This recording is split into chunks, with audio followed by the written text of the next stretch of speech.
It started with a glossy flyer slipped under my door. Emergency Community Flood Control Initiative, protecting Willowbrook for generations to come. Brenda's name was stamped at the bottom, along with a smiling stock photo of a family standing by a fake creek. I almost laughed. My real creek had survived flash floods, droughts and wildfires, all without the help of an HOA, but at the next board meeting, they made it sound like a matter of life and death.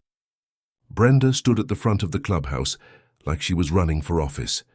"Ladies and gentlemen," she began, "our subdivision sits downstream from an unregulated waterway. If we don't act now, a single heavy storm could devastate our homes." I raised my hand. "You mean Cottonwood Creek? The same one that's flowed naturally for over a century, without ever flooding?" She flashed that polished grin. "Exactly. It's outdated, unmanaged, and frankly unsafe. We'll be installing a concrete drainage channel to stabilize water flow." Someone clapped. Another nodded. "Fear spreads fast when it's packaged as safety." Then she dropped the number. $1,800 per homeowner for an emergency assessment. Total project cost, $127,000. I stood up. "Who's the contractor?" She blinked. "Pinnacle Construction. They've done excellent work in Denver. Did the county approve this?" "They will," she said a little too quickly. Her voice softened into that practiced empathy tone. "I know this is hard for some residents, but this is progress. We can't cling to outdated traditions." Traditions. That's what she called my grandfather's engineering. The vote passed 6-1.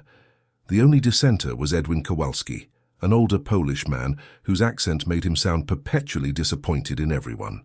He looked at me across the room and shook his head. "This is mistake," he muttered. 2 days later, trucks rolled in. I came home from a weekend trip to visit my daughter and heard it before I saw it, the grinding roar of machinery. The air smelled like wet cement and diesel. Then I saw the nightmare.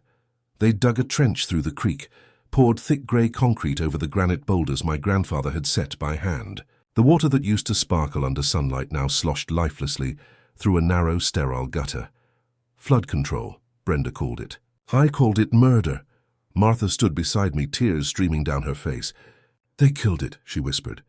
"The HOA had just spent $127,000 turning a living ecosystem into a storm drain.